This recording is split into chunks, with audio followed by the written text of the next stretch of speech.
नकवी साहब, thank you so very much, जज़ाकल्लाह आपके कीमती वक्त के लिए। नकवी साहब, आज जो ऑल पार्टीज कॉन्फ्रेंस बुलाई गई, आपकी नज़र में उसका क्या मकसद था? क्या फ़लस्तीनियों के साथ इजहार यकजहती, या फिर बहुत सारे तज्ज़ियाकारों का यह भी मानना है कि बैकडोर डिप्लोमेसी कोशिशें की जा रही थी मौलाना साहब से, हर किसी ने एक एक करके तो मुलाकात कर ली थी। अब इस APC के अंदर नवाज शरीफ, शहबाज शरीफ, जरदारी साहब, बिलावल साहब, सारे बड़े बड़े अलाइज उनके मौजूद थे और सब ने मिलकर शायद कोशिश करनी थी कि मौलाना साहब राजी हो जाएं आईनी तरमीम को वोट देने के लिए, लेकिन लग नहीं रहा है कि वो अभी तक राजी हुए हैं। आपका इस पे क्या टेक है सर?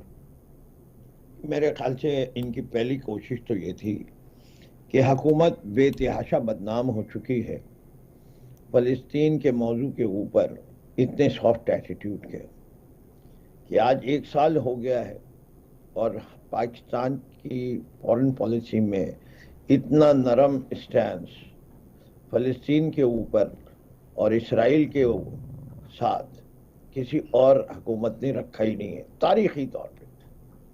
और ये बात इनके गले पड़ती जा रही थी।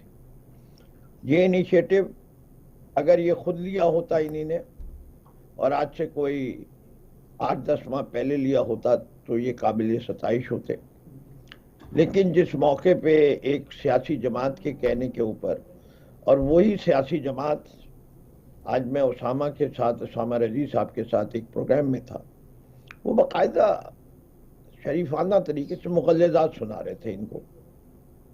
सर इत्तेफाक से वो भी मेरा ही प्रोग्राम था सर, इत्तेफाक से इन्होंने इजाजत नहीं दी। किस चीज की?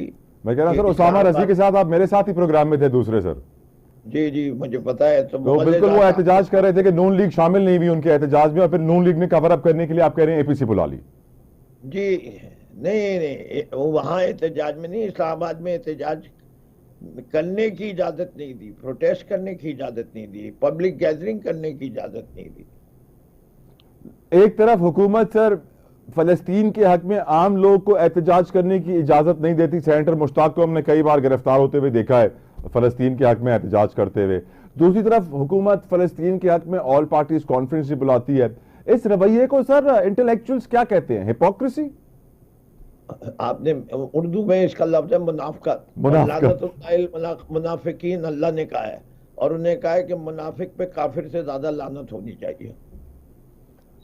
अब सर ये तो हो गई आज APC की बात सर। लानत डोनट के बाद ये अब दूसरी लानत भी लिखी जाएगी कहीं ना कहीं। ठीक सर PTI नकवी साहब आज कहां खड़ी है? PTI के चीफ मिनिस्टर जब लापता होते हैं, वापस आते हैं, कहते हैं 12 डिस्ट्रिक्ट से होता हुआ मैं आया हूं, पैसे खत्म, बहुत सारी बातें उन्होंने की। लेकिन आज गंडापुर साहब के कैरेक्टर को जब एहतजाज हो रहा था तो बहुत ज्यादा हीरो बना के पेश किया जा रहा था, और इस आखिरी जो एंड गेम हुआ इस एहतजाज का, उसके बाद काफी सारे लोग उनके कैरेक्टर के ऊपर एक सवाल उठा रहे हैं कि क्या वो पूरी तरह PTI के ही हैं? कहीं वो 50-50 तो नहीं हो गए हैं? क्यों वो बार बार गायब हो जाते हैं? कहां गायब होते हैं? क्या वजह होती है कि गायब होकर वापस आते हैं तो बताते नहीं है कि कहां गायब थे? आप क्या समझते हैं नकवी साहब?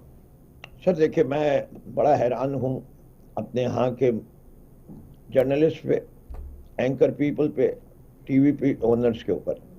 इस मुल्क के अंदर वीडियोस की एक कहानी शुरू हुई, रादर देन डिस्कसिंग दिस कि ये वीडियोस बनाता कौन है, ये वीडियोस बनाई क्यों गई और किसने रिलीज किया। हम वीडियो के कंटेंट को डिस्कस करने लगे थे, जबकि जो फंडामेंटल राइट की वायलेशन हुई है उसकी जिक्र नहीं कर रहे थे। मुझे ये तो बताए ना, अली अमीन गंडापुर रेड क्यों हुआ था KP हाउस पे? कोई मुझे समझाए कि क्या Punjab house, KP house, Gilgit Baltistan का और बलोचिस्तान हाउस और सिंध हाउस, हमारे 2 MNA हजरात सिंध हाउस के ऊपर गए और उन्हीं ने दरवाजा हिलाया था, और उसके ऊपर पूरा सिंध हुकूमत जो थी, जबकि 400 पुलिस वाले अंदर उन्हीं ने रखे हुए थे अपनी हिफाजत के लिए। सर आपके लीडर का तो निकाह 6 साल के बाद गलत हो गया था, छोड़े ना। आप तो PTI वाले हैं, आपके ऊपर केसेस बनाना तो बहुत बड़ी अच्छी बात है। पहली चीज, let's start the story the right way. Okay. दूसरी चीज, अली अमीन गन्नापुर की गाड़ी क्यों टूटी? बुलेट प्रूफ गाड़ी किसने तोड़ी? तस्वीरें दिखाऊं मैं? KP हाउस की दरवाजे किसने तोड़े? तस्वीरें दिखाऊं? इसके लिए कोई जवाबदेह होगा?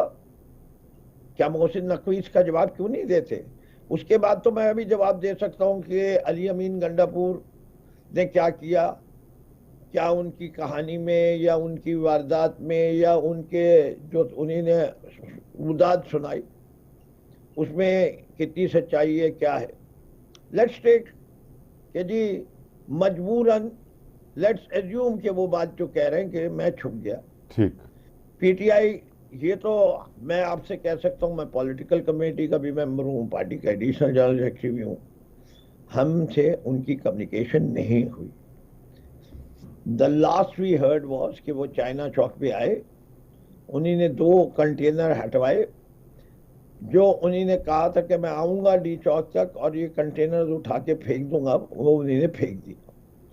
उसके बाद मैं भी क्योंकि मैदान में था मौजूद, तो मुझे इत्तला आई कि वो फ्रेशन अप होने के लिए केपी हाउस के, लॉजिकल बात थी कि एक आदमी जो सड़क पे था, जिसने सड़क के ऊपर रात गुजारी, चाहे उसके कंटेनर में एसी था नहीं था, छोड़िए चल रहा था नहीं चल रहा था, मुझे उसकी कोई खबर नहीं है, ठीक है। उन्होंने अगर कोई चोर रास्ता निकाल के ये देखते हुए कि जो लोग डी चौक पे मौजूद हैं और टेयर गैस खा रहे हैं, 1.5 दिन हो गया था, उनको तसल्ली और तशफ़ी के लिए वो 100 गाड़ियों के करीब के साथ इस्लामाबाद पहुंच गए, जबकि उनका बल्क जो है वो पीछे था। अली अमीन गंडापुर साहब के केपी हाउस पे अटैक करके उन्होंने उन लोगों को जो इस्लामाबाद की तरफ रवा दवा थे उनके हौसले पस्त करने की कोशिश की, और उस वक्त तक उन्हें हमसे बेजा में रखा जब तक वो कारवान जो है, चाहे वो बारिश की वजह से, चाहे इस वजह से कि लैक ऑफ डायरेक्शन, कि उनका चीफ मिनिस्टर, उनका लीडर जो है वो उनसे बात नहीं कर पा रहा। अब ये कहानी अगर अली अमीन गंडापुर यूं ही बयान करें, थोड़ा नमक मिर्च लगा दें, तो पाकिस्तान का एक सूबे में तो हालात बहुत खराब है जो 50 साल से कंट्रोल नहीं हुए, दूसरे सूबे के अंदर भी वही हालात करना चाह रहे हैं मोहसिन नकवी साहब, लगता है। और ये दोनों सूबे ऐसे हैं जिधर उनकी रिवायती ट्रेडिशंस की वजह से their access to weapons has always been a issue. ठीक। तो मैं तो बड़ा खौफजदा हुआ हूं इस मुल्क के अंदर, और मैं इन जो फैसले हो रहे हैं, जो तरीक़ेकार है मेरे पास, सिवाय इसके कि मैं लफ्ज़ अहमकाना इस्तेमाल करूं, ये हुकूमत चलाने के तरीके नहीं हैं। आपने पहली चीज ये है कि एक सूबे के अवाम अगर एहतजाज करने इस्लामाबाद आना चाहते हैं, जो इस मुल्क का दारुल खिलाफा है, उससे को रोकने के लिए आपने क्या क्या काविशें की। मोटरवे खोद दी, इस्लामाबाद को कंटेनराबाद कह दिया, बिल्कुल दुरुस्त, लोगों की जिंदगी जीख कर दी। अब सवाल इंटरनेट नहीं रहा। सवाल नकवी साहब आपसे अब ये है, इस एहतजाज से पीटीआई ने क्या खोया, क्या पाया? 18 तारीख तक तो अब कोई अडियाला में कोई भी कैदी मुलाकात नहीं कर पाएगा, और वो जो गैर रस्मी गुफ्तगू की खबरें आती थी वो भी मुकम्मल तौर पे बंद होती हुई नजर आ रही हैं। क्या आपको लगता है कि इस एहतजाज से पीटीआई ने खोया ज्यादा, पाया कम? नहीं, बिल्कुल, मैं तो पूरे पीटीआई के और पाकिस्तानियों को मुबारकबाद पेश करता हूँ। ओके। पिछले 15 दिन में कितनी क्या क्या हुआ। पहले स्वाबी का जलसा 5 अगस्त, जी हाँ। उसके बाद संजानी का, जिसकी परमिशन नहीं दे रहे थे, उठा के दूर फेंका। वो जलसा पहले उन्होंने नहीं होने दिया, हमने विड्रॉ किया कि हम अपने आप को पुरअमन दिखाना चाह रहे थे। फिर वो हमने 8 सितंबर को, उन्होंने खुद हमें परमिशन दी और सुबह दी, और सुबह 7 बजे दरवाजे खुले जेल के। आजम स्वाति और बैरिस्टर गौहर मिल के आए, यानी इस्टेब्लिशमेंट ने घुटने टेक दी। पहली फतह कि हमने तो नहीं मांगी थी परमिशन 8 सितंबर की, हमें दी गई, बड़ी शराइत के साथ दी गई। हमें पता था कि वो एनओसी की भी बड़ी वैल्यू होती है। इससे कि हम पूरे लोगों को दिखाना चाहते थे कि पीटीआई के लोग आते पुरअमन तरीके से जलसा करते हैं। ये जो 9 मई करते रहते हो, तो 9 मई का तो अब ज्यादा मौका था करने का, अगर पीटीआई वाले इस पे यकीन रखते हो। नहीं हुआ। स्वाबी में एक पत्ता नहीं टूटा, केपी की चली गवर्नमेंट थी, इसलिए ये संजानी में भी नहीं हुआ। हमने कहा ठीक, जलसा हुआ, एक बारिश में कीचड़ में बुरे हाल में जलसा किया, बेतियाशा लोग आए, वहां तकरीर हुई, फिर उठा ले गया अली अमीन गंडापुर। ये तो मानते हैं ना उस वक्त अली अमीन गंडापुर को किसने उठाया था, उस वक्त तो वो गायब नहीं हुए थे ना। तो उसकी वजह भी आज तक नहीं बताई एस्टेब्लिशमेंट ने, क्यों बुलाया था और क्यों फिर जाने दिया। ये सारा सर, ये सारा एहतजाज जो पीटीआई ने किया, आपने कहा कि पीटीआई ने गेन किए, उसके बाद लाहौर, ठीक ठीक, मीनार पाकिस्तान। मुझे ये बताइए, जो केपी असेंबली में तकारीर हुई, वो उस एक तकरीर से कहीं ज्यादा संगीन तकारीर हो गई। ठीक, क्या हासिल किया एस्टेब्लिशमेंट ने? कुछ नहीं। इसी तरह लाहौर का जलसा हमने 6 बजे बंद किया है, 50,000 लोग थे, इश्तिहाल बनाने में 2 मिनट लगते, पूरी पुलिस की पिटाई हो जाती, वहां नहीं दिलाया इश्तिहाल।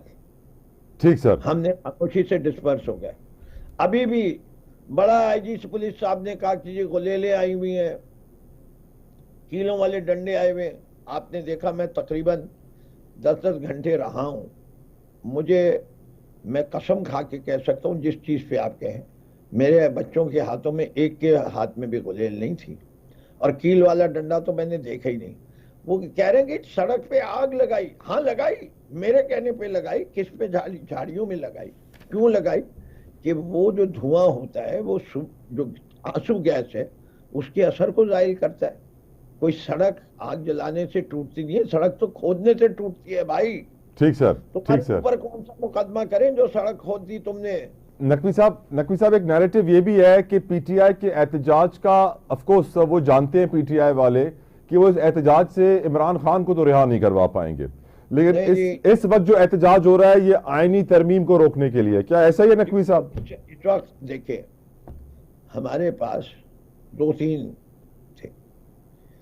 बात ये, हम कामयाब हो या नाकाम हो, तारीख ये बात की गवाह रहेगी कि जो इस पार्टी की, इस मुल्क की सबसे बड़ी पार्टी थी, वो उसने constitutional amendment by non elected people को एहतजाज किया। इससे कि ये इससे ज्यादा शर्मिंदगी की बात नहीं है, इससे ज्यादा बेशर्मी बेहयाई की कोई बात नहीं है कि आपको एक तो पता है कि आपके पास लोगों का मैंडेट नहीं है, और उसके बावजूद आप इस मुल्क के आइन को तब्दील कर रहे हैं। ये इसी तरह है जिस तरह मुशर्रफ ने पीसीओ के जजेस लगाए थे कि जुडिशरी बढ़ गई थी। जुडिशरी इस मुल्क का एक सुतून है, इस वक्त भी जुडिशरी बढ़ गई है। एक काजी फाइज ईसा क्यों इतने इंपॉर्टेंट हो गए? एक कॉन्स्टिट्यूशनल कोर्ट का इशू एट दिस टाइम क्यों इतना इंपॉर्टेंट हो गया? क्यों? इससे कि ये लोग अपनी हाइब्रिड रिजीम को, जो कि पहले कहा जा सकता है मैंडेट चोर मिलिट्री अलायंस की हाइब्रिड रिजीम है, जनरल अलायंस, जनरल्स का अलायंस है, ये खौफजदा लोग हैं। इमरान खान का तो कद बढ़ता जा रहा है। इमरान खान सर, वो उम्र भी बढ़ती जा रही है सर, अभी सालगिरह हुई थी कि मैं जानता हूं कि इमरान खान साहब की उम्र बढ़ रही है। इंसान जो सियासत करता है जी, वो अपनी वैल्यूज को प्रमोट करने के लिए और अपने मुल्क के लोगों को वो वैल्यू सिस्टम देने के सियासत कहते हैं। इख्तिदार में इद्दी अमीन साहब बड़े अरसे रहे, कितने लोग इद्दी अमीन को याद करते हैं? मुश्किल से सर। और नेल्सन मंडेला का इख्तिदार कितने दिन रहा? उम्र तो उनकी भी बहुत हो गई थी। कितने साल उन्होंने जेल में गुजारे? जी हाँ, 26 साल के करीब। जी 29 साल। 29 साल उस शख्स ने जेल में गुजारे, लेकिन वो क्या माना जाता है दुनिया का hero, the greatest statement of the 20th century. Sir, आज 50 clerks, law clerks of Supreme Court, retired law clerks of Supreme Court ने खत लिखा है 3 सफ़ों का, और उन्होंने कहा है कि अदलिया की आज़ादी को बचा लें, आईनी तरमीम अदलिया की आज़ादी पे हमला है, इलेक्शन कमीशन का फैसले पे अमल ना करना अदलिया की आज़ादी पर हमला है। आज मेरे उस शो पे सर आज कहा गया फवाद चौधरी साहब की तरफ से कि अगर आईनी तरमीम आ गई तो मंसूर अली शाह साहब नहीं आएंगे। आपको लगता है कि वकला बरादरी जो इस वक्त खड़ी हो रही है, हामिद खान है, दूसरे बहुत सारे बॉडीज हैं, बार एसोसिएशंस हैं जो एहतजाज की कॉल दे रही हैं, do you think they will be able to stop this government? क्या वो रोक पाएंगे गवर्नमेंट को इस आईनी तरमीम को? वकला में इतनी ताकत बची है सर? कि मैं एक चीज जानता हूं, बताएं सर। सुकरात को जहर का प्याला पीना पड़ा था। तकरीबन 50 साल के बाद सारी दुनिया ने इतराफ किया कि सीजर जो था वो गलत था और सुकरात हीरो था। इसीलिए तारीख यूं ही रकम की जाती है। इसमें ये नहीं देखा जाता कि कौन उस वक्त जीता, अल्टीमेटली किसकी विक्ट्री है। यजीद जो था उसने पूरे अहले बैत का सफाया अपनी नजदीक कर दिया और उस वक्त शादियाने बजाए कि मैं कामयाब हो गया। लेकिन इमाम हुसैन ने मदीने से निकलते हुए एक जुमला कहा था, मुझ जैसा उस जैसे की बैत नहीं कर सकता। सुभान अल्लाह। बात यही हुई कि तारीख में जीता कौन, यजीद या इमाम हुसैन? हक की बात होती है। इसके अंदर ये इतने शॉर्ट टर्म में रिजल्ट्स को ना जज करें। यानी पीटीआई का फ्यूचर आपको नजर आ रहा है पाकिस्तान में? देखिए, पीटीआई का फ्यूचर ये है कि इनफैक्ट इसका क्रेडिट पूरा इमरान खान साहब को देना चाहिए। जेल में थे, पार्टी का नाम, उनका नाम लेना जुर्म, पार्टी को कैसे उसका नाम छीन लिया, लड़ने नहीं दिया इलेक्शन, सिर्फ नाम ही नहीं छीना कि पीटीआई इलेक्शन नहीं लड़ सकती, उनका सिंबल भी छीन लिया उनसे। सिर्फ सिंबल ही नहीं छीना, उस पार्टी के नुमाइंदे एक कॉन्स्टिट्यूंसी में जिसमें ऊपर एमएनए और 2 या 3 एमपी होते हैं, उनका एक कॉमन सिंबल भी नहीं लेने दिया, एक जलसा भी नहीं करने दिया, कॉर्नर मीटिंग भी नहीं करने दी, डोर टू डोर कैंपेन भी नहीं करने दी। और अवाम ने क्या किया, पूछते फिरे थे। वाइज इलेक्शन है मेरी 70 साल जिंदगी के, ये जिसमें अवाम पूछ रही थी कि हमारा कैंडिडेट कहाँ है, कौन, उसका निशान क्या है, हम पीटीआई को वोट देना चाहते हैं। अवाम ने निकल के वोट दिया, फिर मजबूर हो गए, घुटने टेकने पड़े, रिजल्ट रोक दिया ने, 24 घंटे अपनी मर्जी का रिजल्ट बनाया, अनाउंस किया। फिर जब आप चोरी करते हैं तो उसके लिए अकल भी चाहिए होती, वो तो थी नहीं। फॉर्म 47 निकाले और फॉर्म 45 से वो कहीं मुनासबत नहीं रखते थे, हिसाब किताब में बेतहाशा गलतियां थी। सारी दुनिया में मजाक उड़वाया इलेक्शन कमीशन ऑफ पाकिस्तान ने, और किसी एक मंदूबीर ने, जो दुनिया भर से आए थे ऑब्जर्वर्स, किसी एक ने कहा कि पाकिस्तान के election fair, free and transparent थे। नकवी साहब, आखिरी सवाल ये बताइएगा, जब भी दहशतगर्दी होती है सर तो उसका इम्पैक्ट हमारी capital market, specially stock market पे बड़ा आता है। अब हमने देखा कल रात सर मुल्क में, हमारे शहर कराची में बड़ी दहशतगर्दी हुई और कराची में मौजूद पाकिस्तान स्टॉक एक्सचेंज में रिकॉर्ड तेजी देखी गई, 84,900 की सतह पर KSE 100 इंडेक्स बंद हुआ। अजीब नहीं लगी सर आपको ये बात? Manipulated. Okay, whenever you see जो चीज रिफ्लेक्ट नहीं करती। पाकिस्तान का सबसे बड़ा इन्वेस्टर इस वक्त कौन है? चाइना। पाकिस्तान, चीन। पाकिस्तान किसका सबसे ज्यादा मकरूज है? चाइना। चाइना। चाइना नाराज हो गया तो पाकिस्तान को माशी तौर पे कितनी तकलीफ होगी? बहुत ज्यादा सर। लेकिन स्टॉक मार्केट ऊपर